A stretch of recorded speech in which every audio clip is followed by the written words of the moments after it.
მოგესალმებით ძვირფასო რადიო მსმენელებო, ჩვენ დავბრუნდით ეთერში შუადღის პოლიტიკა, მე ვარ გურამ ნიკოლაშვილი, ეს არის რადიო სივრცე FM 98.5-ზე.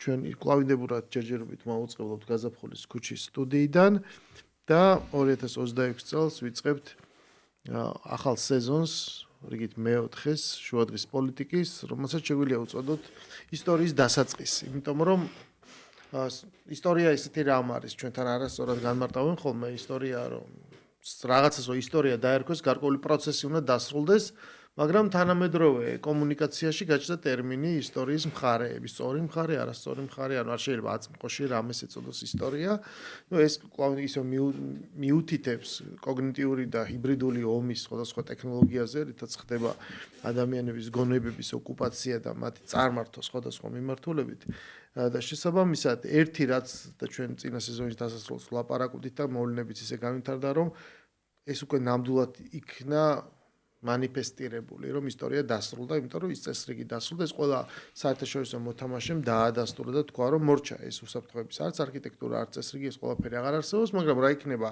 ახალი ჩვენ ვიმყოფებით შიგნით მოვლენათა ეპიცენტრში, სადაც ყოველდღიურად ვითარდება დრამატული პროცესები ერთის მხრივ რაღაც ზედაპირულად, მეორეს მხრივ კი მუშაობს კლავინდებურად ისევ ის დიდი ისტორიის კანონზომიერებები და მექანიზმები, რითაც ისტორიას დაერქვა ისტორია, ამიტომაც ეს წელიწადი გავადრო და ნამდვილად გახდება ვინაიდან წინა დამთავრდა, ბუნებრივად დაიწყო რაღაც ახალი და ეს არის სწორედ რომ დავესესხოთ ცნობილ წიგნს, რომელიც დაიწერა ცივი ომის მიწურულს ისტორიის დასასრული ის ისტორია ცივი ომის და პოსტცივი ომისეული პერიოდის ისტორია ნამდვილად დასრულდა 2025 წელს და ეხლა იწყება ჯერჯერობით რაღაცა უცნობი და რაღაც ახალი ტექნოლოგიებით, ახალი ურთიერთობებით და ნაცნობი ფიგურებით. ჩვენი სტუმარია დღეს ოთარ გრიგოლია, პოლიტიკის მკვლევარი, ანალიტიკოსი, ჯერჯერობით ამ ეტაპზე საკრებულოს ყოფილი წევრი ეხლა ის ახალ აპლუაში გადაინაცვლეს, მაგრამ შუალედში ვისარგებლებთ და ვილაპარაკებთ ფილმი ხوارი All the President's Men, ანუ პრეზიდენტის ყველა ადამიანი, რომელიც უკავშირდება Watergate-ის სკანდალს და ჩვენ შეგვიძლია ამას უწოდოთ პრეზიდენტის ყველა ქცევა, იმიტომ რომ დონალდ ტრამპი, ამერიკის პრეზიდენტი, რომელიც უკვე ერთი წელიწადია, რაც ამ ამპლუაში მეორე ვადაზე მოღვაწეობს, შეიძლება ითქვას, მან ერთ წლის შემდეგ ის კლავინდებურად განაგრძობს მსოფლიო ყურადღების ეპიცენტრში ყოფნას და ყველაფერს აკეთებს ამისათვის მე ვიტყოდი რომ პროჟექტორის შუქი იყოს მისკენ მინათებული და ამითი ის ერთგვარად ქმნის იმ საინფორმაციო ბადეს, რაღაცა კვამლის ბადეს, რის მიღმაც ტარდება ამერიკული ინტერესი. შეიცვალა კომუნიკაციის ენა, ყველაფერზე მიმდინარეობს უკვე ღიად ლაპარაკი. მიექვსმაც კი საიდუმლო ორგანიზაციამ ათწლეულების განმავლობაში, რომელიც წარმოადგენს ბრიტანეთის დაზვერვას, შეცვალა მიდგომა და რაღაც Instagram გვერდიც კი გახსნა და დაიწყო კომუნიკაცია ადამიანებთან. ანუ ეს მასობრივი კომუნიკაცია გახდა მთავარი ბრძოლის ველი. და ეს არის ის ახალი შეცვლილი რეალობა, რითაც ის ძველი იმპერიული თუ სხვა ტიპის ეროვნული ინტერესები ხორციელდება და აგრძელებს არსებობას. ამიტომ ამ თემაზე საინტერესოა ვუთართან ლაპარაკი სად ვიმყოფებით ჩვენ, ანუ შენ რა შეგრძნება გაქვს და როგორი შთაბეჭდილება გაქვს, როცა უყურებ აი ამ განვითარებულ დრამატულ პროცესებს, რისი განცდა გრჩება, ანუ რა ისტორიის რა მონაკვეთში ვიმყოფებით, რასთან შეიძლება ანალოგის გავლენა და რა სახელი შეიძლება ეწოდოს დღეს არსებულ საერთაშორისო ვითარებას. მოგესალმებით პირველ რიგში.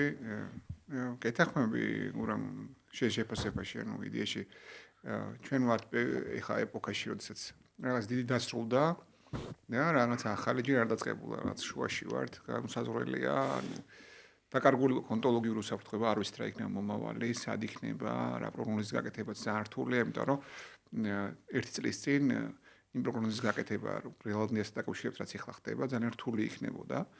გამომდინარე აქედან მგონია რომ დღეს ზუსტად ის პერიოდია, როდესაც შენდება ახალი სამყარო, იწყება შენება ახალი სამყაროს. ამ ახალ სამყაროს ზოგი უწოდებს ნაციონალიზმის აღზევებას, ზოგი კიდე სხვა რაღაცას, მაგრამ ნუ მაინც საბოლოო ჯამში ცენტრი, პოლიტიკური, გეოპოლიტიკური ცენტრი რაც არის ამ მოძრაობის ამერიკის შეერთებული შტატები, Make America Great Again მაგას ნიშნავს, რომ ამერიკა იწყებს თავის ნაციონალური ინტერესების ძალიან კონკრეტულად გატარებას და ყველანაირი თვალთმაქცობის გარეშე, ხო? და ეს იმას ნიშნავს, რომ ამერიკისთვის თავისი ნაციონალური ინტერესი არის პირველ რიგში და მერე მოდის უკვე ყველა მათ შორის მათი სტრატეგიული პარტნიორების ინტერესები. იმიტომ რომ ამერიკის შეერთებულ შტატებს შეერა დღეს, რომ ის გაცილებით უფრო ეფექტურად მოახერხებს საკუთარი უსაფრთხოების უზრუნველყოფას ამ კონკრეტული ნაბიჯებით, ვიდრე ეს ამ ალიანსებში შესაძლებელი იქნება. გამომდინარე აქედან ჩვენ ზუსტად ამ პერიოდში ვიმყოფებით, როდესაც ეს განსაზღვრულობა და თავის სახელი აღარაფერს აღარ ქვია რა. და სწორად შეაფასე შენ უკვე თვალთმაქცობის პერიოდის დამთავრდა, უკვე ღიად ჩვენ ყველანი ვლაპარაკობთ იმაზე, მათ შორის საქართველოს ხელისუფლებაც, რა არის ჩვენი ნაციონალური ინტერესი და საერთოდ ვიაროთ ჩვენ, ანუ ჩვენი მიზანი რა არის, ჩვენი მიზანია დავუშვათ ეკონომიკური კეთილდღეობა, ვაჭრობა ყველა პარტნიორთან და ჩვენი ქვეყნის დავუშვათ იმ ძიმე ისტორიული მონაკვეთიდან ამოყვანა, რასაც პოსტსაბჭოთა პერიოდი ქვია, ხო? გამომდინარე აქედან მე მგონია, რომ საინტერესო ეს პერიოდი ბევრი მიმართულებით, ვინც შეძლებს ამ პერიოდში იყოს ძლიერი, ჩემი განმოსახედიდან, ის იქნება მომავალში წამყვანი ამ ახალი ისტორიის, რომელსაც შენ ამბობ, მაგრამ მეორე მხრივ რთულია ნავიგაცია ამ პირობებში, იმიტომ რომ პრაქტიკულად არაფერზე პასუხი არ გაქვს. კი, მაგრამ აი შენ ძალიან საინტერესო ტერმინი ახსენე, ეს არის სიძლიერე. ეს სიტყვა როცა ესმის მსმენელს სიძლიერესთან პირველ რიგში ჩვენ მაინც მე-20 საუკუნეში ვართ რა, ყველანი დაბადებული ხარ, ძალიან ახალგაზრდა თაობას თუ არ ჩავთვლით, მე-20 საუკუნეა და შეიძლება ითქვას, რომ მე-20 საუკუნეს ეძახდნენ ხანმოკლე მე-20 საუკუნეს, მაგრამ ჩვენ საბოლოო ჯამში შეიძლება მივიღოთ ყველაზე ხანგრძლივი მე-20 საუკუნე, იმიტომ რომ ეს პირველი მე-4-ით 21 საუკუნის პრაქტიკულად იყოს აი ამ მე-20 საუკუნეში შექმნილი რეალობის თანდათანობითი დეკონსტრუქცია და ბოლოს საბოლოოდ გაფორმება, ხო? ეს აფეთქდა ეს წესრიგი 2022 წელს, როცა დაიწყო უკრაინაში ომი და ეს უკვე ნანგრევები და კვამლი გაიფანტა და ეს დანგრეული რეალობა ჩვენ უკვე 2025 წლის ბოლოს მივიღეთ, როცა ყველამ ეს აღიარეს მარცხი ამ უკრაინის ფრონტზე, იმიტომ რომ ის მაქსიმალური ზღვრული დახმარება რაც გაუწიეს, მაგრამ ეს არ აღმოჩნდა საკმარისი, რომ ეს ომი მოიგო. უფრო მეტზე ვერ მიდიხარ შემდგომ ესკალაციის შიშით, ეს არის მე-20 საუკუნეში შექმნილი მთავარი შიში, რაც ნიშნავს საბოლოო დღის არსებობას, თუ კი ატომური დაპირისპირება მოხდა, პლანეტა განადგურდება და აი ამ საფრთხეს გამოცდა ბუნებრივი არავის არ სურს, ეს არ არის უსაფრთხო, ხო? ამიტომ ბევრი შიში არსებობს და ძალები, რომლებიც ამის იმუქრებიან. და ეს ძალა და ვინ იქნება ძლიერი, ასოცირდება ხოლმე ამიტომ სამხედრო ძლიერებასთან, ან თუნდაც ეკონომიკურ ძლიერებასთან. მაგრამ მე მინდა ვთქვა, რომ თანდათანობით იმ ეპოქაში, რაში ჩვენ შევდივართ, მთავარი ძალა ეს აღარ არის, რა თქმა უნდა, ძალიან მნიშვნელოვანია და საფუძველია სამხედრო ძლიერებას და ეკონომიკაც, რომელიც კიდე მისი ფონია, მაგრამ მთავარი ეს არის ჩვენ ვიყოფებით ნარატიული ომების პირობებში და მთავარი არის ის კოგნიტიური ცოდნა, შეხედულება, ანუ მენტალობა, რომელიც უნდა შეიძლება რაღაც ერთობას, ერს საუკეთესო შემთხვევაში ან მის ძირითად ბირთვს უნდა გააჩნდეს, ხო? რაღაც სიმტკიცე, რომლითაც ისინი ეს ძალიან ემსგავსება ერთგვარად ქრისტიანულ მოწამეობას, როდესაც ძალიან ინტერნაციონალურია, ხო? ქრისტიანული თემი, ისე როგორც ნებისმიერი ისეთი გლობალური რელიგიური თემი, სხვადასხვა ეთნიკური შემადგენლობა შეიძლება ქონდეს, მაგრამ არსებობს რაღაც საერთო. ამიტომ აი ეს იდენტობა შემაერთებელი, რომ ჩვენ სამყაროს ასე თუ ისე აღვქვათ, არის მთავარი გამაერთიანებელი და სწორედ პირველ რიგში, ანუ ბრძოლის მეთოდიც ეს არის, რომ დაარტყა ამას და აქ მოხდეს გახალჩება. ჩვენ იმიტომაც მივიღეთ ბოლო აწრეულში მთავარ დგენელად, რასაც ქვია პოლარიზაცია, ხო? ანუ დაპირისპირება, იმიტომ ჩვენ ნახეთ, ტექნოლოგიის უაღრესმა მიიღწევებმა სწორედ ეს გამოაჩინა, ანუ Facebook-ი და ესეთი სოციალური ქსელები მიხვდნენ, რომ შეუძლებელია ჭეშმარიტების ბოლომდე დაწოვა, ეს არის სწორი, ეს არის რაღაცა ფალსიფიკატორული, ეს არის მცდარი და ამიტომ მათი ალგორითმი აიწყო იმაზე, რომ იყოს დაპირისპირება, არ აქვს მნიშვნელობა ვინ არის მართალი და ვინ არის მტყუარი. მთავარი არის, რომ მოხდეს კამათი და ეს კამათი აგენერირებს ენერგიას, რომელიც შემდეგ მონეტიზდება. და ეს არის ის ტექნოლოგია, რომელიც გამოიყენებოდა, მაგრამ ჩვენ სხვა შორის აი დიდ ძვრებს, ცივილიზაციულ ძვრებს თან ახლავს ხოლმე ეს ტექნოლოგიური სერიოზული გარდატეხაც ხოლმე, ხო? უკვე მეხუთე ფაზაა ინდუსტრიული რევოლუციის, მეხუთე ინდუსტრიული რევოლუცია, რომელიც უკავშირდება ხელოვნურ ინტელექტს. ეს რევოლუცია უფრო თვალნათელი ხდება ხოლმე იმ დროს, როდესაც მისი ყოფით დონეზე გამოყენების შესაძლებლობა ჩნდება, როცა მოიგონეს მანქანა, ძრავები და სხვა ელექტრონიკა და სხვა საშუალებები. შემდეგ უნდა გადავიდეს ეს ყოფით გამოყენებაში და ამაზე უნდა ეკონომიკა დაშენდეს. საბჭოთა კავშირმა მესამე ინდუსტრიული რევოლუცია წააგო, ხო, ავტომატიზაციის პროცესი და ამიტომაც დაინგრა და დღეს ეს ხელოვნური ინტელექტი არსებობს, თუმცა ის ჯერ არ არის გადასული ასეთ ძალიან სერიოზული გამოყენების თვალსაზრისით, ადრეული ეტაპია ეს, უფრო გავს 90-იან წლების ინტერნეტს, ხო ესეა. მაგრამ ჩვენ ხედავთ დიდ ტექნოლოგიურ კომპანიებს, რომლებიც ამას სავარაუდოდ უკვე სერიოზულად იყენებენ. ანუ ჩვენ აღარ გჭირდება სადაზვერო ინფორმაცია იმ დონის, რომ თქვა სადღაც ზვერავი ყავდეს ან ასე შემდეგ. უკვე ისეთი ტექნოლოგიური საშუალებები არსებობს, აი თითოეული ტელეფონიც კი ეს ჩვეულებრივად ისმენს, ნახულობს და რაც თავარია, უკვე რაც აი მაგალითად 11 სექტემბრისგან განსხვავდება, როცა ყველანაირი ინფორმაცია არსებობდა, მაგრამ ამის ანალიზში დააგვიან ადამიანურმა ძალამ, ეს ამას უკვე თვითონ აკეთებს.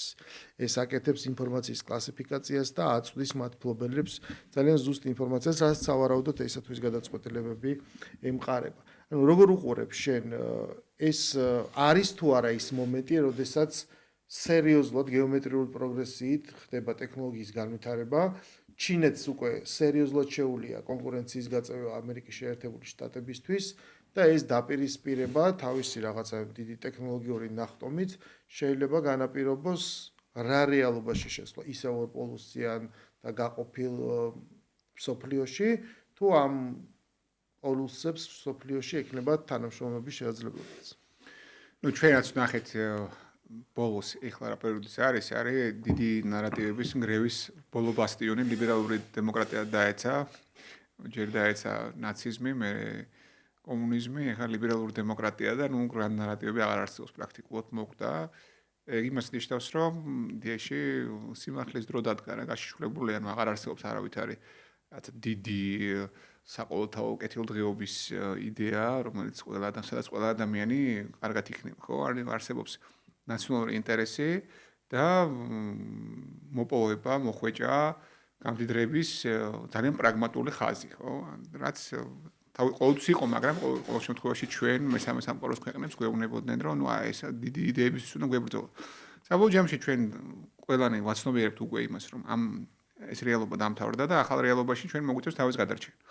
ეს თავის გადარჩენა დაკავშირებული ბევრ ამასთან და შენ კი აღნიშნე რომ სამხედრო ძალა არ იქნებოდა ყველაზე მთავარი, მაგრამ მე ჩემი განმოსახედიდან სამხედრო ძალა, როგორც ჩვენ ფიზიკურად დეტერმინირებულები ვართ, ფიზიკურ განადგურება ჩვენ ყველაზე დიდი საშიშროება გამომდინარე აქედან სამხედრო ძალა ყოველთვის იქნება მთავარი წამყვანი ძალაუფლების განსაზღვრის ნაწილში და ამიტომაც ევროკავშირი დღეს ცდილობს რომ ის ჩამორჩენა ამოფხრას ამერიკის შეერთებულ შტატებთან და რუსეთთან, რომელიც აქვს მას სამხედრო თვალსაზრისით, იმიტომ რომ არავინ სერიოზულად მას აღარ განიხილავს, როგორც გეოსტრატეგიულ მოთამაშეს და ამერიკის შეერთებულ შტატები როგორც ყველაზე მსხვილი სამხედრო სახელმწიფო, რომელსაც შეუძლია პრაქტიკულად ყველა კონტინენტზე აწარმოოს სამხედრო ოპერაცია და ამასთანავე შეინარჩუნოს რესურსი თავის დაცვისთვის და რუსეთი, რომელიც მიუხედავად იმისა, რომ დღეს მის არ ჭრილია დარჩენილიც იყო საბჭოთა კავშირი, მაგრამ მაინც არის ატომური სახელმწიფო და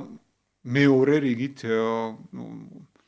შეიძლება ეს ამაზე მიდაოს, მაგრამ რიგით მეორე ჩემი განმოსახედიდან სამხედრო პოტენციალის ძალა. სამხედრო თვალსაზრისით ძალიან მნიშვნელოვანია ესა და სადაც ჩამორჩება რუსეთი და რაც მეორე რიგით მნიშვნელოვანია ეკონომიკა, ბუნებრივია ტექნოლოგიები, მოეკონომიკა დავარქვათ ამ ყველაფერს და აქ ჩინეთია ძალიან მნიშვნელოვანი პრობლემა ამერიკის შეერთებულ შტატების მთავარი ჰეგემონად დარჩენის ნაწილში და ვფიქრობ რომ ჩინეთს კიდევ მნიშვნელოვანი პრობლემა ის აქვს რომ სამხედრო თვალსაზრისით არ წარმოადგენს ძალიან ძლიერ ძალას, ყოველ შემთხვევაში ისეც როგორც არის რუსეთი და ამერიკის შეერთებული შტატები და აქ გამომდინარე აქედან ბევრი ამბობს რომ ეს იქნება პრობლემა მისთვის რომ მოახლოს მოვლენში რამე ტიპის რეგიონალური კი არა და კონკურენცია გაუწევს ამერიკის შეერთებულ შტატებს მსოფლიო ჰეგემონობის ნაწილში და მესამე არის შენ როგორც თქვი, ძალიან მნიშვნელოვანი საკითხია, ეს არის ხელოვნური ინტელექტი. ხელოვნური ინტელექტის ნაწილში ამერიკის შეერთებული შტატები ბუნებრივი არის ლიდერი, რუსეთი ახლოს არ არის, არც ევროკავშირი ამ ყველაფერთან და მთავარი ბრძოლა ამ ველზე მიმდინარეობს რუსეთს, ამერიკის შეერთებულ შტატებსა და ჩინეთს შორის. ჩვენ რატომღაც საქართველოში არ არის შეიძლება ცნობილი, მაგრამ ჩინელები ძალიან დიდი აკადემიური ბექგრაუნდი აქვთ ხელოვნური ინტელექტის მიმართულებით, ბევრი PhD იწერება, 10-დან 5 დაუშვათ პირობთ, ჩინელებს აქვს მიმართულება აღებული და ბუნებრივია მნიშვნელოვან ძალას წარმოადგენენ. თუმცა არსებობს მოსაზრება, რომელიც ამერიკის შეერთებულ შტატებში დაიბადა, რომ ეს ხელოვნური ინტელექტის ირგვლივ ატეხილი აჟიოტაჟი შეიძლება იყოს ბუშტი, რომელიც გასკდება. და საბოლოო ჯამში არსებითად არაფერი არ შეიძლება არ შეცვალოს ამ ყველაფერმა ისე დრამატულად, როგორც ჩვენ ამას ველოდით, ხო? როგორც დავუშვათ ყოველთვის იყო ხოლმე, ხო? გადასვლა რაღაც ეტაპიდან მეორე ეტაპზე, როცა ეგონათ რომ ეს ყველაფერი შეცვლილდა, მაგრამ რაღაცა ისე არ მოხდა, როგორც ელოდნენ. რაღაცა შეცვლის, მაგრამ მე არ მგონია რომ ამან დრამატულად შეცვალოს სამყარო, იმიტომ რომ საბოლოო ჯამში მე მაინც მგონია, რომ კონკურენცია მიმართულებით რაც მომავალში იქნება, მნიშვნელოვნად ხელმისაწვდომს გახდის ამ ტექნოლოგიებს და არ იქნება ესეთი ჩამორჩენა ქვეყნებს შორის, როგორც ჩვენ გვეგონა იქნებოდა. მაგალითად, თავი პრობლემა რა იყო ხელოვნური ინტელექტის, რომ ამერიკის შეერთებული შტატები, რომელიც ცალსახად ლიდერია და მთავარი ჰაბია ხელოვნური ინტელექტის და ტექნოლოგიების, იქნებოდა გაცილებით წინ ყველა ქვეყანაზე ამ ტექნოლოგიების გამოყენების თვალსაზრისით, მაგრამ ჩინეთმა ამ შემთხვევაში დიდი ჩამორჩენა არ აჩვენა. გამომდინარე აქედან რთული პროგნოზირება იმისა რეალურად ექნება თუ არა იმ ხელა უპირატესობა რომელიმე ქვეყანას რომ ეს ძალიან ცალსახად ერთნიშნულოვანი იყოს ძველადიან პერსპექტივაში. და მთავარი ჩემი განმოსახედიდან რაც არის რომ საქართველოს კონტექსტში რა არის მნიშვნელოვანი. საქართველოს კონტექსტში მნიშვნელოვანი არის შემდეგი რაღაცა რომ ჩვენ გქონდეს ძალიან სწორი და ადეკვატური წარმოდგენა ამ ძალთა ბალანსებს შორის, რომელიც არის ეხლა და რომელიც უპირისპირდება ერთმანეთს, ყოველ შემთხვევაში უპირისპირდება ან ცდილობენ ამ სამყაროს გადანაწილებას რაღაც ნაწილში, ვიპოვოთ ჩვენი ადგილი და ჩვენი ადგილი იყოს კონკრეტული და არა რაღაცა მოჩვენებითი, ხო? ანუ ყველა დიდი მსხვილი მოთამაშისთვის საქართველოს წარმოადგენს რაღაც ტიპის მნიშვნელობას. იცი რა არის დღეს როგორც აღიქოს, ანუ ყოფით დონეზე რა შეხებაც აქვს ადამიანს ხელოვნურ ინტელექტთან, ეს არის ერთგვარი საძიებო სისტემები, მოდი ეს თქვა გაუმჯობესებელი Google, რომელსაც ის ინფორმაციის მოპოვებისთვის ან გენერირებისთვის იყენებს, ან სხვადასხვა უკვე ანუ სხვა პროგრამების პარალელურად, ხო არსებობს რაღაც არქიტექტურული პროგრამა ან შემდეგ და მოდი აბა რაღაცა, რასაც ისედაც აკეთებს შენთვის არსებული ინსტრუმენტებით, მოდი დაიხმარო ხელოვნური ინტელექტი, მაგრამ სოფლიოში ტექნოლოგიის განვითარება სერიოზულად მიმდინარეობს და მათ შორის არის ეგრეთ წოდებული მიმართულება ჰუმანოიდი რობოტების, რომელიც აწყობა რომ ეს ვესტიბულარული აპარატი კონდეს, რაღაცა შეეძლოს ადამიანის მსგავსად ქცევა. ფიზიკურად ჩაანაცვლოს ადამიანი. ჩაანაცვლოს ერთია, მაგრამ ჯერ ხომ უნდა შექმნა ეგეთი პოტენციურად, რომელიც იგივე ფუნქციონალს შეასრულებს და იგივე პლასტიკა ექნება, იგივე მოძრაობა, რაც რთული იყო, ხო? ეს ძალიან გავს კომპიუტერულ თამაშებს. ხო, ხა ადრეული ვერსია ნახეს, მარიოთი როგორ თამაშობდა და დღევანდელი ლამის რეალისტური სიმულაცია, ხო, რასაც გამოსახულებას ხედავ, თანათანობით ეს იხვეწებოდა. ხელოვნური ინტელექტი როგორც გამოყენებითად, თუ კი ამაზე იქნება აწყობილი, იმიტომ რომ ანუ მის ტვინს სწორედ ეს ჩაანაცვლებს იმისთვის, რომ მან მოძრაობები დამოუკიდებლად შეასრულოს და გადაწყვეტილება მიიღოს. აი აქ უკვე შემოდის სწორედ ის, რომ ამის სინთეზი ჩვენ მოგვიტანს ასეთი ტიპის პროდუქტს, რომელიც შეიძლება უკვე გამოვიდეს ტირაჟით და ჩვენ შევარდნით რეალობაში, რომელიც არის აღწერილი აიზეკ აზიმოვის მე რობოტში, ხო?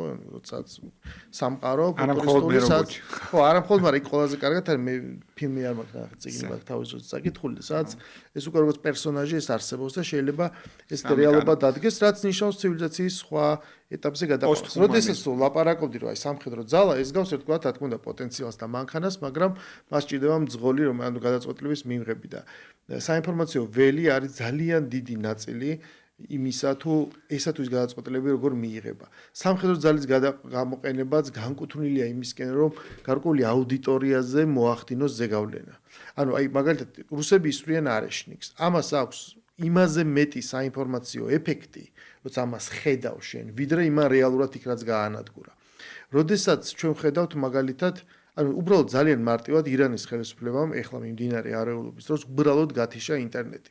პირველი რაც გააკეთა ამერიკის შეერთებულმა შტატებმა, პრეზიდენტმა უთხრა ელონ მასკს, რომ იქნებ მიაწოდო უფასოდ Starlink-ის ინტერნეტი, იმიტომ რომ ინფორმაციული და კომუნიკაციური ნაწილი არის გადამწყვეტი და მნიშვნელოვანი. ისინი ზუსტად მიხვდნენ, რომ ეს არ გაეთიშათ და ანუ გაგრძელებული იყო ინტერნეტ კომუნიკაცია და მასებს შორის კომუნიკაცია ირანში და დღეს ეს ხელისუფლება რაც ირანშია აღარ იარსებებდა. ხო ესია, ამიტომ ჩვენ აქ ძალიან მკაფიოდ გამოჩნდა რამხელა მე ხო არ ვიცახი რომ იმას მნიშვნელობა არ აქვს, მაგრამ შეწონილი რომ ავიღოთ რამხელა წონა და ფასი აქვს იმას, რასაც ქვია კომუნიკაციური ველი. ეს არის ნომერი 1. უკვე ჩვენ ამ ეპოქაში ვცხოვრობთ და ბუნებრივია ხა ეს ყველაფერი ჰიბრიდულია, კომპლექსურია, ურთიერთდაკავშირებულია და ვერაფრით ეკონომიკურ პოტენციალს და სამხედროს ვერ გამორიცხავთ. ეკონომიკური პოტენციალი შეიძლება ჩინეთი უსწრებს ამერიკას, მაგრამ არსებობს რაღაცა ის სიმბოლური ჟესტები. სანამ შენ თვლი და სხვა ქვეყნებიც აღიარებენ, რომ ტაივანი არის ერთიანი ჩინეთის ნაწილი, მაგრამ შენ ტაივანი, აი შენ ყურის ძირში ვერ მიგავს,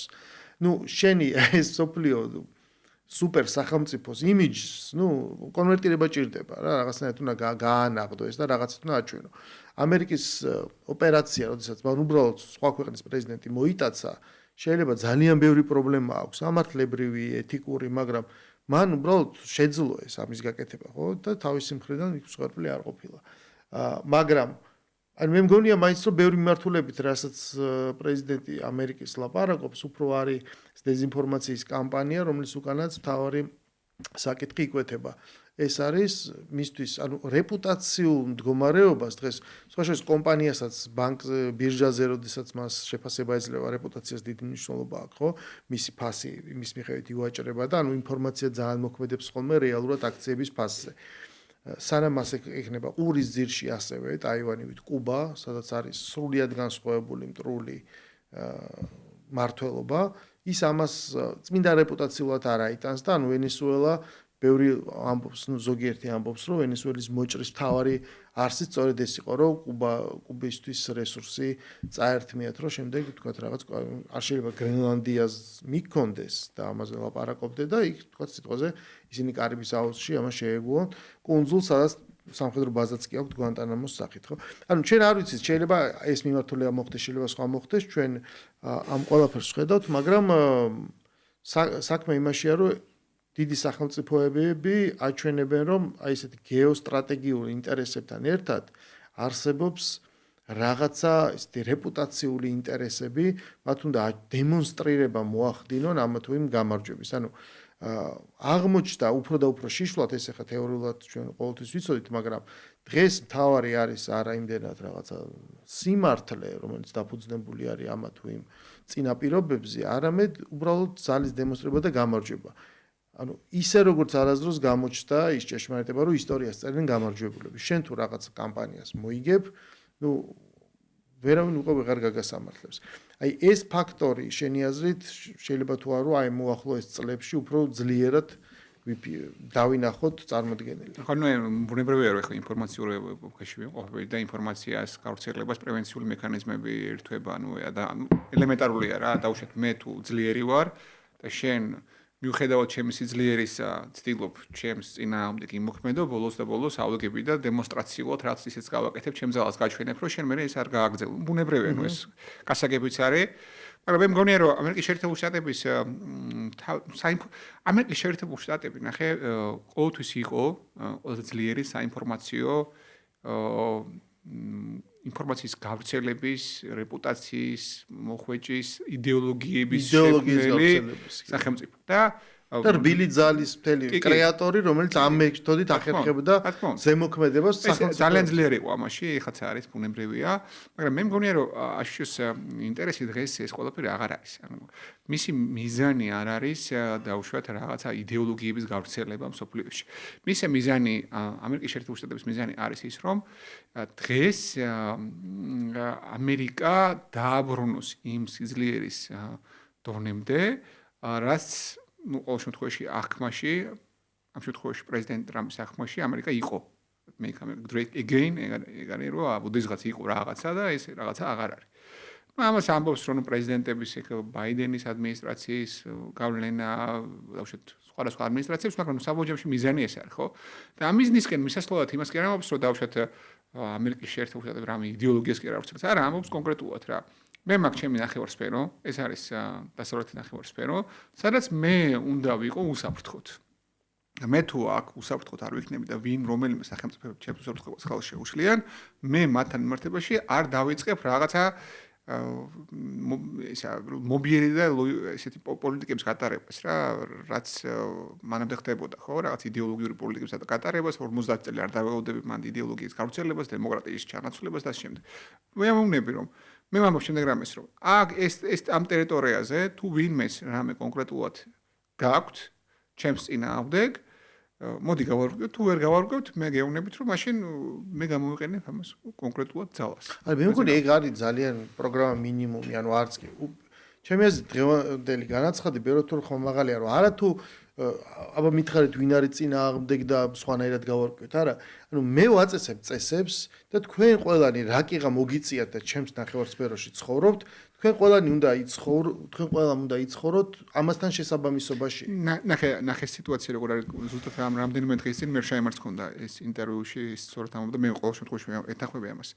აქ მთავარი არის რამდენად უქმნის საფრთხეს ამერიკის შეერთებულ შტატებს როგორც სახელმწიფოს კონკრეტული მოქმედებები. პირობითად ანუ თუ ვენესუელაში პირობითად ჩინური, რუსული და ირანული გავლენები იზრდება ეს ზრდის საფრთხეს ამერიკისთვის შეიძლება დღეს მყისიერი საფრთხე არ იყოს, მაგრამ ხვალდაზე ამ საფრთხემ მოიმატოს. პირობითად აქედან გამომდინარე მე თუ ამას ხელი არ შეუშალე დღეს, ხვალდაზე ამან შეიძლება ესეთი სახე მიიღოს, რომ მე ხელი შეისხდლა გამიჭირდეს. მე არ ფიქრობ, რომ კუბას რამე კონკრეტული შეიძლება განსაკუთრებული მნიშვნელობა ჰქონდეს. მე არ ყოველ შემთხვევაში მაგნატილში არ გეთანხმები. მე ფიქრობ, რომ ჩინეთისთვის ტაივანი გაცილებით მნიშვნელოვანია, როგორც სიმბოლურად ასევე ეკონომიკურადაც მათ შორის, ვიდრე კუბა ამერიკისთვის, იმიტომ რომ მე მგონია რომ კუბა არის უბრალოდ არც ერთ ნაწილში ამერიკას ხელს არ უშლის, არც მათ შორის არც რეპუტაციულად. ჩემი განმოსახედიდან კუბის არსებობა კიდევ უფრო ადასტურებს იმ ფაქტს, რომ ამერიკის შეერთებული შტატები არ მოქმედებს რაღაცა ბრუტალურად ყველასთან მიმართებაში, ნუ არის გარემოებები, როცა თუ მას ხელი არ ეშლება, ნუ საბოლოო ჯამში შეუძლია აიტანოს განსხვავებული. ხო, ნუ შეუძლია სამ დღეში აიღოს დავუშვათ პირობითად რა. მაგრამ ვენესუელის შემთხვევაში ნუ იყო კონკრეტული არგუმენტი. ეხლა მე და თქვენ მე და შენ ამას ვერ გავარკვევთ, ეხლა რა არის სიმართლის წილი ამაში რა არ არის, მაგრამ ნუ გაცხადებული პოლიტიკა მათი ესეთია. იგივე რაც რუსეთის, ხო? რუსეთმა რა გააკეთა? რუსეთი ამბობდა, რომ მე არ მინდა ჩემთან სიახლოვეს იყოს ნატოს შეერაღებული ძალები. და ნატოს ქვეყანა, რომელიც ახლოს იქნება შემექმნის საფრთხეს. გამომდინარე, აქედან მან პრევენციული ღონისძიება, სანამ ნატოს წევრი გახდებოდა უკრაინა, მათი გადმოსახედიდან. პრევენციული ღონისძიება გაატარა, დაიწყო სრულმასშტაბიანი ომი. ომის თავდაპირველი მიზანი რა იყო? რომ აჩვენა ჯერ ძალა და უკრაინას მოეწერა ხელი. მაგრამ რაც შენ თქვი წეგან, ხო? ნუ ძალის დემონსტრირება საინფორმაციო. მაგრამ ამან არ იმუშავა. ყოველთვის ის არ იმუშავებს. და მე უნდა ქონდეს იმის რესურსი, რომ ეს საქმე ბოლომდე მიიყვანო. გესმით? ამ შემთხვევაში აქ გაიჭედა რუსეთი, ხო? ამ ნაწილში გაიჭედა, რომ ამდენი წელი მიმდინარეობს ეს ომი და ჯერ სამხედრო თვალსაზრისით არ მიუღწევა იმ მიზნებისთვის, რაც მან ჩაიფიქრა. აქედან გამომდინარე, მომავალი საბოლოო ჯამში მე ესეთი მესახება. ანუ ის ყველა რეგიონალური ლიდერი, რომელიც თავის რეგიონში მოიაზრებს თავს მთავარ მოთამაშედ, გადაწყვეტილებებს მიიღებს ამ ბრუტალური ფორმით. და ეს არ არის მხოლოდ მსხვილი ქვეყნებზე საუბარი. მე მგონია რომ პატარა ქვეყნებიც იგივე ფორმებს მიმართავენ, გამომდინარე იქიდან, რამდენად ექნებათ ამის რესურსი. იგივე და ახლო აღმოსავლეთში რაც ხდება, ხო? ანუ იგივე პროცესები მიმდინარეობს და ყველას იქ თავისი ინტერესი აქვს. პატარ-პატარა ქვეყნებს და ყველა ცდილობს რომ რაღაცნაირად დაიმკვიდროს თავი როგორც რეგიონალური ლიდერი. თურქეთი, საუდის არაბეთი, ემირატები, ისრაელი და ასე შემდეგ და ასე შემდეგ. აქ არ არის ერთი კონკრეტული ლიდერი, ხო? ყველა თავის მხრივ რაღაც ნაწილში ლიდერია. რა თქმა უნდა, გამოკვეთილი ისრაელი შეიძლება იყოს, მაგრამ თურქეთი როგორც სახელმწიფო, მას აქვს პრეტენზია რომ იყოს ლიდერი ახლო აღმოსავლეთში. გამომდინარე აქედან მე მგონია რომ მაინც ჩვენ მიუხედავად ყველაფრისა, სამხედრო ძალა იქნება მთავარი წამყვანი და ტექნოლოგიებში გეთანხმები აბსოლუტურად ტექნოლოგიები მნიშვნელოვანი იქნება, მაგრამ არ მგონია რომ სამხედრო ძალაზე წინ რამე დადგეს. მიუხედავად იმისა, რომ ჩინეთი დღეს ეკონომიკურად ძალიან ძლიერია, ლიმიტები მისი ეკონომიკის სასახაა, ხო? ეს არის ერთი რომ მოსახლეობა მცირდება და უახლოს 50 წელიწად შეიძლება განახევრდეს, რაც სამუშაო ძალის შემცირებას გულისხმობს და მეორე ის რესურსები, ბუნებრივი რესურსები, რაც მას სჭირდება ამ ეკონომიკის მხარდასაჭერად, მომდინარეობს ირანიდან, ვენესუელიდან, მათ შორის რუსეთიდან, სადაც მნიშვნელოვანი პრობლემები შეიქმნა ახლა. ამ ვითარებაში თუ ჩინეთს არ აქვს რესურსი, პირობითად იმისა, რომ დაიცვას თავისი ინტერესები და ეს რესურსები ბუნებრივად მოიპოვოს და გააგრძელოს ამის მოპოვება და ხელი არ შეეშალოს ამაში, მაშინ ყველა რა იქნება. ხო, შეიძლება აღმოჩნდეს თიხის ფეხებზე მდგარი გიგანტი, იმიტომ რომ მთელ ამ ინდუსტრიას სჭირდება ბუნებრივი ეს კვება, რესურსი ნედლეული სახით და აღარაფერს ვლაპარაკობ, რომ მე ეს გამოშვებული ნედლეული უნდა გაყიდოს სადღაც და ბაზრებზე გჭირდება. ერთია მოპოვება, ხო, ზუსტად მაგას ეს ძალიან სწორი რაღაცა თქვი. ერთია მოპოვება ბუნებრივი რესურსებით, რითაც უნდა აწარმოოს ჩინეთმა უკვე პროდუქცია და მე გაყიდოს, ხო. თუ ორივე ხელიდან გამოეცალა, ხო, ბუნებრივად დადგება რეალობა, როდესაც ხო, იმიტომ რომ პლანეტასაც თავისი ზომა აქვს და შესაბამისად ქვეყნებსაც თავისი ზომა აქვს. მაშინ როცა ჩვენ ცივი ომის პირობებში ცხოვრობთ და პლანეტა იყო გაყოფილი, არ იყო ჯერ ეს გლობალიზაცია და ეს ეკონომიკები იყო დახურული, ხო თქვათ, ეს დასავლურ ქვეყნებს ერთმანეთთან ქონათ კავშირი და საქონლის წარმოებას და მიმოცვლაც და ვაჭრობათ და აღმოსავლეთის ქვეყნებს მოსკოვის ცენტრში ერთმანეთთან ეს გაყოფილი იყო, დიდი ვაჭრობა აქ არ იყო. შემდეგ როცა ეს გლობალიზაციამ დაისადგურა და რაღაცნაირად ეს საზღვრები გაიხსნა, ჩვენ მივიღეთ ისეთი გიგანტი ეკონომიკური თვალსაზრისით, როგორც არის ჩინეთი, მაგრამ ჩინეთის ეკონომიკის წარმოება, ანუ ეს არის დაახლოებით გავს ძალიან ჰიდროელექტროსადგურს, რაც შეიძლება ქონდეს დადგმული სიმძლავრე, მაგრამ თუ საკმარისი მოდინება არ არის, წყლის რესურსის ვერ გამოიმუშავდა. შეიძლება გამოიმუშავა, მაგრამ თუ არა გაქვს მოხმარება არ არსებობს, რას მიაწვდო ელექტროენერგიას, რაც ამერიკის შეერთებულ შტატებს ძალიან კარგად ესმის, არის ორი კომპონენტი, და რაც აკეთებს კიდევაც დღეს იმისათვის, რომ თავისი უპირატესობა შეინარჩუნოს, ხო, რას აკეთებს, რომ ამ ორი კომპონენტიდან ორივე შეუმციროს მაქსიმალურად, ხო? გარასაუბარი იმაზე ხალხი შეიძლება 100% ვერ გადაკეტოს, მაგრამ შეუმციროს. სარგებელი თვითონაც მიიღოს აქედან. რაც ბუნებრივია. მე გონია, რომ ყველა სახელმწიფო უკვე უახლოს მომავალში გააცნობიერებს იმას, რომ მათთვის მთავარი უნდა იყოს თავისი ნაციონალური ინტერესი და პირველ რიგში საკუთარ ქვეყანას, საკუთარ ხალხზე უნდა იყოს ორიენტირებული და ამ კონტექსტიდან უნდა იყოს ამოსული ყველა მათი პოლიტიკური გადაწყვეტილება და მე უკვე რაღაცა ალიანსების ჩამოყალიბება და რაღაცა იდეებისკენ სწრაფვა. აი მაგალითად რაც პრობლემა აქვს ბევრის მოსაზრებით, მათ შორის სერიოზული პოლიტოლოგების მოსაზრებით ევროპის, ხო? ევროპა არ მოქმედებდა საკუთარი ევროპის ქვეყნების საკუთარი ნაციონალური ინტერესებიდან გამომდინარე, ევროპა თავისი ინტერესებიდან გამომდინარე, მოქმედებდა რაღაცა იდეოლოგიის ჩარჩოებში. ხო, იმიტომ რომ იცი რა არის, ძალიან ძნელია ევროპას კონდეს ესეთი ნაციონალური ინტერესი, იმიტომ რომ ევროპა არ არსებობს როგორც ნაცია, განსხვავებით რუსეთისგან, რომელიც არის ფედერაცია, ჩინეთისგან, რომელიც არის ძალიან დიდი და შემადგენელია ამ ნაწილებისგან და განსხვავებით ეხა ამერიკის შეერთებული შტატებისგან, 50-51 შტატია, მაგრამ ეს ერთიანი ქვეყანაა, ერთიანი პოლიტიკით და ევროპა შედგება ასეთი 50 სუვერენული ქვეყნისგან, შეიძლება რაღაც საერთო პოლიტიკა არსებობს, მაგრამ საქმეზე რომ მიდის, ჩვენ ხედავთ წინააღმდეგობებს შიგნით და ჩვენ ხედავთ გადაწყვეტილების მიღების შეუძლებლობას. ესეთ კრიტიკულ მომენტში, ხო, ანუ საუკეთესო შემთხვევაში ევროპა უნდა გარდაქმნილიყო რაღაც ისტორიულ მომენტში ევროპის შეერთებულ შტატებად, თავისი არჩეული პრეზიდენტით და იმის ანალოგად, რაც ამერიკა, მაშინ შეიძლება და გველაპარაკა ევროპის ნაციონალურ ინტერესს. ეხლა ჩვენ ხედავთ, რომ რთულია. ასევე ჩვენ ისტორიიდან ვიცით, რომ არსებობს ეს მუდმივად შენარჩუნებული წერტილი, შენ ან მიდიხარ წინ, ვითარდები, ან ეს არის უკუსვლა. ასეთ პირობებში შენახსენე ეროვნული ინტერესი, მაგრამ თანათანობით დარჩენილ დროში მინდა განვამინაცვლო ჩვენი ქვეყნისკენ და გახშირდა განსაკუთრებით ბოლო 1-2 წლის განმავლობაში, აი ამაზე აპელირება, რომ ჩვენი ეროვნული ინტერესი, რომელსაც ჩვენთან არსებული ოპოზიციური ჯგუფები ამ ტერმინოლოგიას არ იმჩნევდნენ, მაგრამ ისინი ბევრ ამის არ იმჩნევდნენ, თანათანობით ეხლა უწევთ ხოლმე დაბრუნება რეალურ ტერმინოლოგიაში, სხვა შორის, აი, ზოგადად ლინგვისტურ განაზომილებაში ყველაზე კარგად აისახება ხოლმე მარცხის აღიარება ხო არავის არ უყვარს, მაგრამ აი ეს მარცხი. აი ბოლო ეს შემთხვევა გუშინ გავიხსენე, წლებია ჩვენ ვლაპარაკობთ იმაზე, რომ ხარ შეიძლება აბსურდია საქართველოს შედარება მოლდოვასთან. ხო, მოლდოვას ბევრი ძალიან ფუნდამენტურად განსხვავებული მახასიათებელი აქვს.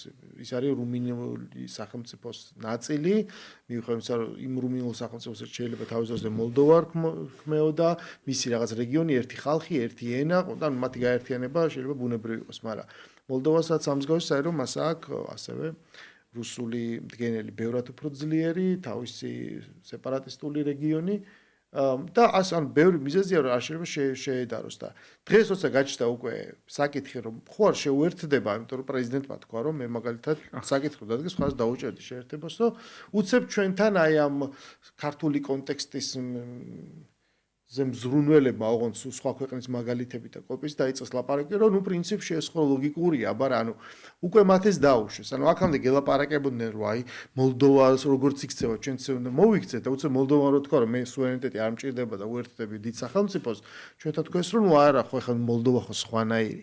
ანუ ეს იმის მაგალითად მოვიყვანე რომ ბევრი რამ ჩვენთან უკვე ესე ბრუნდება და უკვე თანათანობით ამერიკაში და ყველა ქვეყანაში რომ ძალიან ისეთი კარგი ნაწყვეტი ვნახე იტალიის პრემიერ-მინისტრის სწორედ ამ ეროვნულ ინტერესთან დაკავშირებით რომ არის ქვეყნები რაღაცებში ვითანხმები, რაღაცებში არა და იმიტომ რომ ჩვენი ეროვნული ინტერესი გვაქვს და აქედან ვზომავთ. ანუ ეს ტერმინოლოგია ბრუნდება ცალსახად. მაგრამ აი თანათანობით ჯერ არ მიდის ლაპარაკი რომ ეს ხო ჭიქაა ფორმა ეროვნული ინტერესი, მაგრამ რა არის ეს ჩვენი ეროვნული ინტერესი, მიხვდი? აი შენ როგორ უყურებ რა ჩვენს ქვეყანაში შენ რამდენ პროექტს ხედავ, რამდენი პოლიტიკური ჯგუფისგან ხსმენია რომ ჩვენი ეროვნული ინტერესი არის ეს ან ეს. ერთი ვიცით რომ თქვა ღიად არის ხო დემონსტრირებული ჩვენი ეროვნული ინტერესი არის ჩვენ უნდა გავხდეთ ევროკავშირის წევრი. მიუხედავად იმის ევროკავშირი იარსებებს არის ჩვენ აი ესე ძალიან ბრმად პირდაპირ უხეშად უნდა გავხდეთ ამის წევრი და მე ყველაფერი თავისით დაალაგდება. ეს პროექტია, მას აქვს არსებობის უფლება, ჩვენ ხედავთ ამ პროექტის ქვეშ დარაზმულ აქტივისტებს, მათ პოლიტიკურ გზას, მათ პოლიტიკურ მარცხს, აღსასრულს, მაგრამ ეს პროექტი არსებობს. ანუ შენ ხედავ რაღაც სხვა და სხვა ალტერნატივებს. ნახეთ, ანუ დღესდღეობით საქართველოს გაცხადებული შემთხვევაში ერთ-ერთი მიზანი არის ევროკავშირში გაწევრიანება. ევროკავშირში გაწევრიანების ერთ-ერთი მთავარი ამ შემთხვევაში კიდევ ერთხელ მიზანი არის ის, რომ ქვეყანა გაძლიერდეს ეკონომიკურად, მას გაუჩნდეს ახალი შესაძლებლობები და გაძლიერდეს პოლიტიკურად, სამხედრო თვალსაზრისით. ნატოში გაწევრიანების მიზანიც ეს იყო. რეალობები იცვლება, მე ახლა ვერ ვიტყვი ეს სწორია, არასწორია. ეს იყო კონკრეტული ისტორიული პერიოდისთვის დამახასიათებელი ჩვენი მიზანი, რაც დღემდე გრძელდება. და ჩვენი წარმოდგენები რაც იყო ევროკავშირზე და ევროპაზე და მისი სიკეთეები ამ ევროპის და ევროკავშირის რაც იყო ის დღეს რეალობა არის თუ არა ეს სადისკუსიო საკითხია. მაგრამ ეს ბოდი ჩაგეჭრები ეს დისკუსია მიმდინარეობს და გაყოფილია დღეს ხელისუფლება იძახის რომ აი დღეს რო ბრიუსელის ადმინისტრაცია და თუ ეს არის ევროკავშირი ჩვენ ესეთი არ გვჭირდება იმ თავისი იდეოლოგიით და იმ თავისი აი ამ მუდმივი ცდილობით რომ დესტაბილიზაცია დაწესოს. მაგრამ ჩვენ ყავს პოლიტიკური ძალები რომელიც იძახიან რომ ჩვენ ნებისმიერ შემთხვევაში ნებისმიერი გვინდა. ეს არის აი აქ გადის ზღვარი. აი ეს არის სუსტად იდეოლოგიზირებულ მიდგომას და რაციონალურ მიდგომას შორის. როდესაც ევროკავშირი თავისთავად არის მიზანი და არა მისგან წამოსული სიკეთეა მიზანი, ეს არის იდეოლოგიზირებული მიდგომა, რაც ბუნებრივია შეიძლება იყოს ბრმა, შეიძლება დიდწილად შეიძლება იყოს დიდწილად ბრმა ხედვა და მეორეა, როცა კონკრეტულ სიკეთებს ხედავ, ხო, როდესაც ჩვენ ვამბობთ, რომ ევროკავშირის სახელმწიფო როდესაც იძახის რომ ევროკავშირის კონკრეტული მოქმედებები ჩვენს სახელმწიფო ინტერესთან შეუთავსებელია, ეს იმას ნიშნავს, რომ რაღაც სიკეთეები, რომელიც ჩვენ მქონდა დაგეგმილი, რომ იქიდან წამოვიდოდა, არ მოდის. და პირიქით რაღაც სხვა მოდის რა, ის რაც ჩვენს ინტერესს აზარალებს. ქვეყანაში შეიძლება დესტაბილიზაცია გამოიწვიოს და ასე შემდეგ და ასე შემდეგ. ბუნებრივია ამ ვითარებაში, როდესაც საუბარია იმაზე, რომ დღეს სახელმწიფოს აქვს კონკრეტული პოზიცია ევროკავშირის ამჟამინდელ ადმინისტრაციასთან მიმართებაში არის პრობლემა. მაგრამ ხვალ რა იქნება, ეგ არავინ არ იცის. ეხლა არც იქნება ჩემი მხრიდან კორექტული იმაზე საუბარი პოლიტიკურ განცხადებებს ეხლა ვერ გავაკეთებ, მაგრამ ბუნებრივია სახელმწიფოს, ჩვენი სახელმწიფოს ეროვნული ინტერესი არის შემდეგი რაღაცა. ჩემი განმოსახედიდან, ჩემი როგორც ერთი ადამიანის და როგორც სახელმწიფოს წარმომადგენლის, რომ ჩვენ რეგიონში გქონდეს უსაფრთხოების გარკვეული გარანტიები და ეს უსაფრთხოების გარანტიები მიიღწევა ეკონომიკური თანამშრომლობით ჩვენს რეგიონალურ ლიდერებთან, მათ შორის თურქეთთან, აზერბაიჯანთან და ამ შემთხვევაში ემირატებთანაც ძალიან ახლო ურთიერთობა გვაქვს. ჩვენ არ ვართ შორს ახლო აღმოსავლეთთან, როგორც ზოგიერთ ზგონია, შეიძლება უფრო ახლოს ვიყოთ გეოგრაფიულად ვიდრე ევროპის ბევრ ქვეყანასთან და შევეცადოთ მაქსიმალურად რომ ჩვენს ქვეყანაში არ მოხდეს არეულობა, არ მოხდეს ომი და რუსებთან ამ ნაწილში გქონდეს რაღაცა ტიპის სტრატეგია. ესაა ჩვენი ეროვნული ინტერესი. გამდიდრება, ურთიერთობების სწორად ჩამოყალიბება, ამ ურთიერთობების კვალობაზე სწორი სტრატეგიული ვაჭრობის და ეკონომიკური ურთიერთობების დაგეგმა. ესა ჩვენი ეროვნული ინტერესი, რომ გამდიდრდეთ, ჩვენი ქვეყანა გახდეს უფრო მეტად ორიენტირებული კეთილდღეობაზე, უფრო მეტად მდიდარი, უფრო უსაფრთხო, ვიდრე არის. და რა თქმა უნდა, განმტკიცდეს ჩვენი ნაციონალური იდენტობა, ხო? ვინ ვართ ქართველები ჩვენ და ეს უბრალოდ ქართველობა უბრალოდ ფენომენი ხო არ არის, ეს არის 3000 წლიანი ისტორია, და რომელიც თავისთავად კაცობრიობისთვის არის მნიშვნელოვანი, არ მხოლოდ ჩვენთვის, ხო, როგორც ეს ძველი ერი აგრძელებს თავის რას თვითყოფად განვითარებას და აქ თავისი რაც ხაზი განვითარების იდეა და ცივილიზაციური შინაარსი. ესა ჩვენი მიზანი.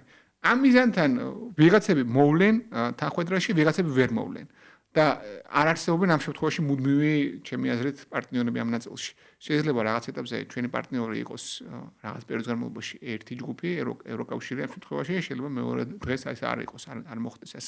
გამომდინარე აქედან ჩვენ არ უნდა მივუდგეთ ამ რაღაც დიდ მდგენელებს, როგორც იდეოლოგიას, ჩვენ უნდა მივუდგეთ ამას როგორც ჩვენი ქვეყნისთვის სიკეთის მომტან რაღაც წყაროს. ეს არის ჩემი აზრით მთელი არსი გამარტივებული ეროვნული ინტერესი. ხო, რაც პირველ რიგში გულისხმობს იმას, რომ როდესაც ამაზე ვლაპარაკობთ, ჩვენ ერთის მხრივ უნდა გვესმოდეს ის პროცესი, რაც სოფლიოში მიმდინარეობს და შევძლოთ დანახვა ამ გეოპოლიტიკის რაღაც აბსტრაგირებულად ზემოდან, მაგრამ მეორეს მხრივ, როდესაც ვიღებთ გადაწყვეტილებებს, ჩვენ უნდა გავიხედოთ თბილისიდან, დედაქალაქიდან, ესე ვთქვათ რა.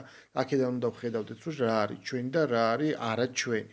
იმიტომ რომ ხშირ შემთხვევაში საქართველოს ქართულ პოლიტიკურ ჯგუფებს რო აკვირდები, ვერ განასხვავებ ისინი იყურებიან ბრიუსელიდან ან ვაშინგტონიდან, მათ პერსპექტივა არის აბსოლუტურად განსხვავებული.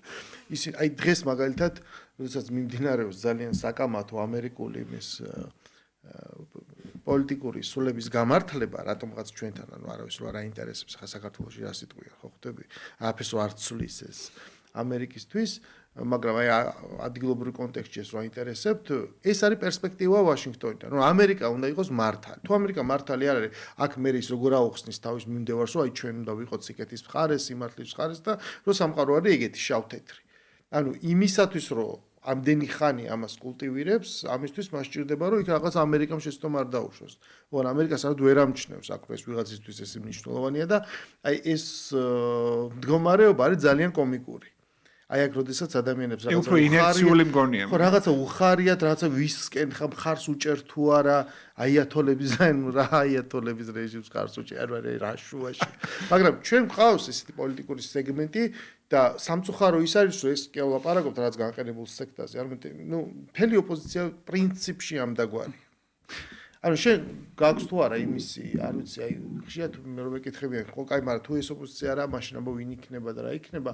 ერთ-ერთი თეორია რაც მაქვს, რომ თუ სარეველისგან გაწმინდა პოლიტიკურ ველს, სადღაც შანსი იმისი, რომ რაღაც ხვანაერი წამოვიდეს, არსებობს და შენ როგორც იცნობ ამ ველს, ანუ როგორ ხედავ უახლოესი 5-10 წლის განმავლობაში, თუნდაც შემდეგი აი 2028 წლის არჩევნებისთვის რაიმე ცვლილების შესაძლებლობას, რომ შეიძლება გაჩნდეს ოპონირების ისეთი მდგომარეობა და კულტურა, რაც მოხდება აი ამ დიდი გააზრებული ეროვნული ინტერესების შიგნით.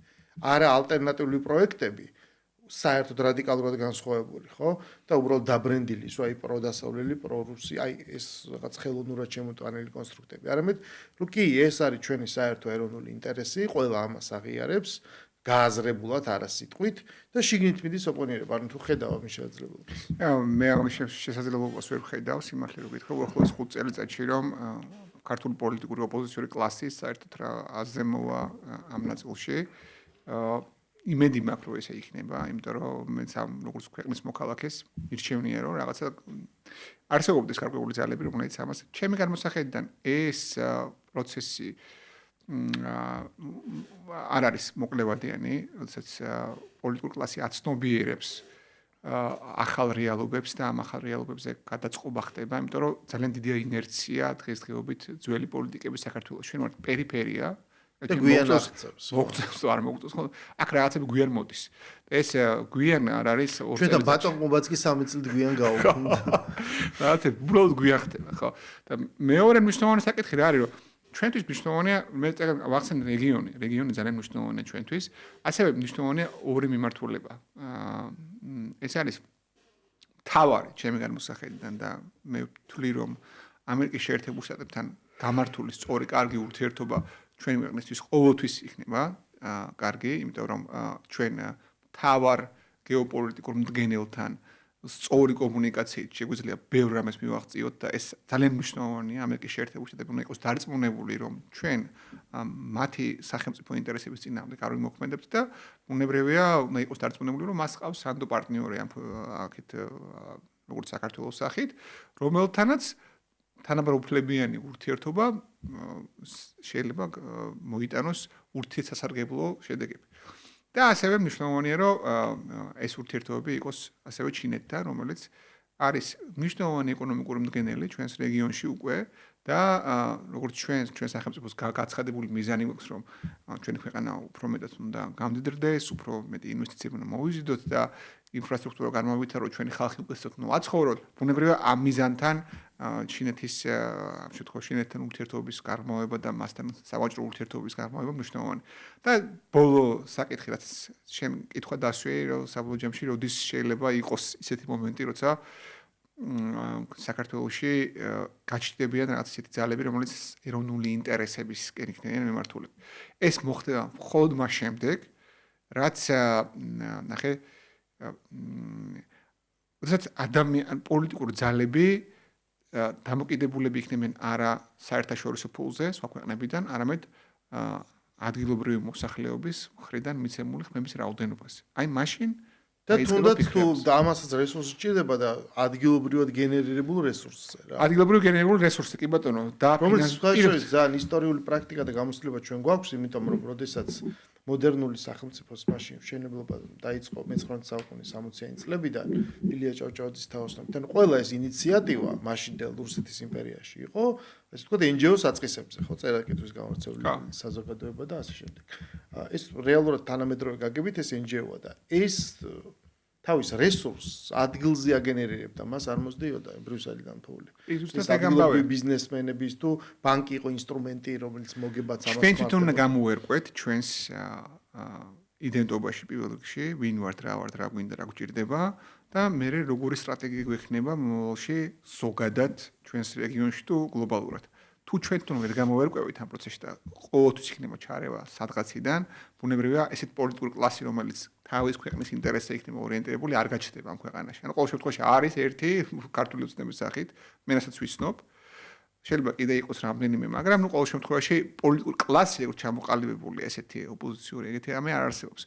და დარწმუნებული ვარ ყოველ შემთხვევაში მე იმედი მაქვს რომ ესეთი რაღაც მოხდება უახლოს მომავალში და მე არავის საწინააღმდეგო არ მაქვს მე მინდა რომ ჩემ ქვეყანაში ჯანსაღი პოლიტიკური ძალები იყვნენ, როგორც შენ დარწმუნებული ვარ და როგორც ნებისმიერ ამ ქვეყნის მოქალაქის. სოციალისტ ეს კარგად აჩვენებს, ხშირად იციან ხოლმე ჩვენთან ლაპარაკობ, არა იქ ფულია ყველაფერი. და რაღაცნაირად ბოლოს აქამდე დაყავთ ხოლმე და ეს ხა კარგი რამ ახსენე, რომ ერთადერთი პრაქტიკულად მაგალითი ქართული ოცნებაა, რომ ეს მარტო ფული რომ არ არის, იმიტომ რომ ქართული ოცნების დამფუძნებელი, ვინც არის და საიდან მოდის ეს გენეზისი, ფინანსური თვალსაზრისით ეს გასაგები და ნათელია, მაგრამ გაჩნდა მეორე პრეცედენტი, რომ მსგავსი რამ შექმნილი იყო, ეს იყო პარტია ლელოს სახით, ხო? რომ მისი დამფუძნებლის სახით და რომელმაც ნუ უბრალოდ აი თუ რაიმე გადაწყვეტილების წერტილში იმყოფებოდა, სადაც რაღაცა უნდა ნაბიჯი გადაედგა, ყოველ ჯერზე არასწორი მიმართულებით გადადგა და ეს არის ნათელი მაგალითი, როდესაც ანუ მხოლოდ ფული საკმარისი არ არის კი არა, ანუ ძალიან მესამე ხარისხოვანი მდგენელია. მთავარი ანუ რაღაცა ცოდნაა, უნარია, ინსტინქტია და რა ვიცი, ქვეყანაზე ორიენტირებულობაა. და იმედია რომ ნუ კაი ლელოსგან არ გამოვიდა, ვინმესგან მაინც რაღაც გამოვა.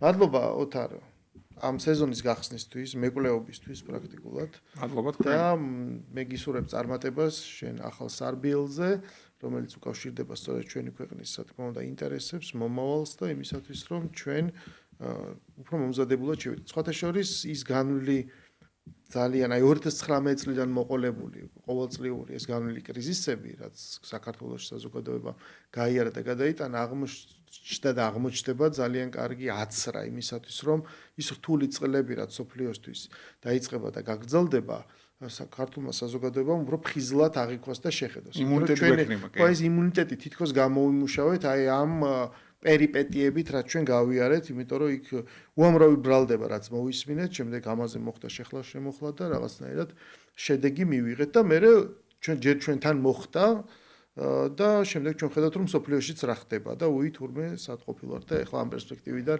სხვანაირად ჩანს და იმედი მაქვს რომ ჩვენ ეს რაღაცნაირად დაგვეხმარება. მადლობა კიდევ ერთხელ, მადლობა ჩვენს მსმენელს და ჩვენ ეთერში დავბრუნდებით შემდეგ ხუთშაბათს.